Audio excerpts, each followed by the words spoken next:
Hello everyone. सबसे पहले तो मेरे चैनल को लाइक और सब्सक्राइब करें।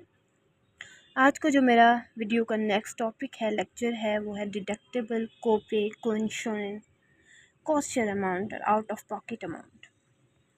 ये बहुत इम्पोर्टेंट चीज़ें हैं। डिडक्टेबल्स डिडक्टेबल्स क्या होते हैं? डिडक्टेबल एक ऐसी अमाउंट है जो पेशेंट जब हेल्थ केयर सर्विसेज लेता है, ट्रीटमेंट लेता है, एनुअली पे करता है, उसकी हेल्थ इंश्योरेंस पे नहीं करती। अब जब एक पेशेंट है, वो उसने हेल्थ केयर इंश्योरेंस करवाई हुई है, लेकिन जब वो सर्विसेज लेगा, सबसे पहले उस इंश्योरेंस करवाते हुए जो भी उसकी डिडक्टेबल अमाउंट होगी, 500, 300, 3000, 4000, $240, $300, $3000, जितनी भी उसकी ये जो भी अमाउंट होगी डिडक्टेबल की, सबसे पहले पेशेंट ने वो पे करनी है। जब पेशेंट हेल्थ केयर सर्विसेज के लिए मीन्स डॉक्टर को, प्रोवाइडर को पे करेगा, वो अमाउंट पेशेंट पे करेगा। उसके बाद जो इंश्योरेंस है वो पे करना स्टार्ट करेगी। फॉर एग्ज़ाम्पल, एक एग्ज़ाम्पल है कि अगर पेशेंट का डिडक्टेबल $1500 है, तो पेशेंट इस $1500 में से all the amount will paid by patient. So means कि ये पूरे $1500 डिडक्टेबल अमाउंट है ये। अब जब पेशेंट ये $1500 पे करेगा, उसके बाद उसने तो इंश्योरेंस करवाई है अपनी जो भी ट्रीटमेंट देने हैं उसके को पैसे देने के लिए, पेमेंट देने के लिए, लेकिन जब पेशेंट ये अमाउंट पे करेगा, उसके बाद ही इंश्योरेंस पे करेगी, क्योंकि डिडक्टेबल अमाउंट होती है और वो डिडक्टेबल अमाउंट सबसे पहले पेशेंट ने पे करनी होती है, चाहे वो जितने ट्रीटमेंट्स लेने के बाद उसकी ख़त्म होती है, उसके बाद इंश्योरेंस पे करती है।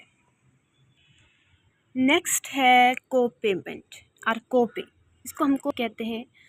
अब ये कौन सी अमाउंट होती है? एक हो गया डिडक्टेबल पे हो गया, उसके बाद ये सारी चीज़ें शुरू होंगी। डिडक्टेबल पे हो गया, उसके बाद इंश्योरेंस।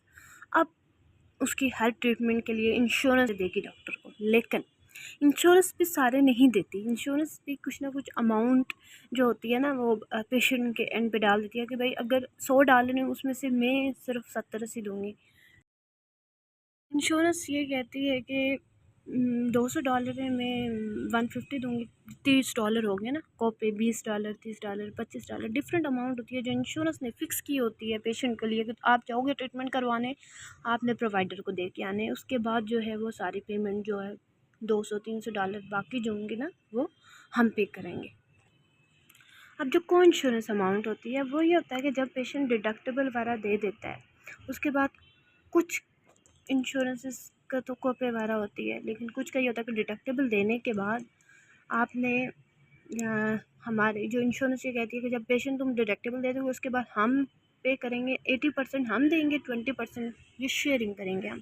20% आपने, जैसे वो $14 बनता है, $20, $25 जितना भी बनता है, 20%, 30% आपका होगा। मतलब 100 में से अगर 30 पेशेंट तो 70 इंश्योरेंस, 20, 80 इस तरह। तो वो कहती है कि डिडक्टेबल के बाद इस तरह हम शेयरिंग करेंगे। So out of pocket maximum, इन तीनों चीज़ों को, डिडक्टेबल, को पेमेंट, को इंश्योरेंस, इन तीनों को हम आउट ऑफ पॉकेट मैक्सिमम कहते हैं। मीन्स 1 ईयर में ये वो अमाउंट है जो पेशेंट इस पूरे 1 साल के पीरियड में अपनी जो इंश्योरेंस उसके जो भी अमाउंट होती है, जो भी उसके जो भी पेमेंट वगैरह होती है, वो कवर करने से पहले जो पेशेंट पूरे साल में पे करता है, को डिडक्टेबल वो पहले देता है, फिर इंश्योरेंस पे करती है। लेकिन इंश्योरेंस ने ये कहा होता है को पे या कोई इंश्योरेंस भी पेशेंट को साथ शेयरिंग में देनी पड़ेगी। सो ये लार्जेस्ट अमाउंट ऑफ मनी होती है जो पेशेंट पे करता है, इसको हम मैक्सिमम आउट ऑफ पॉकेट कहते हैं।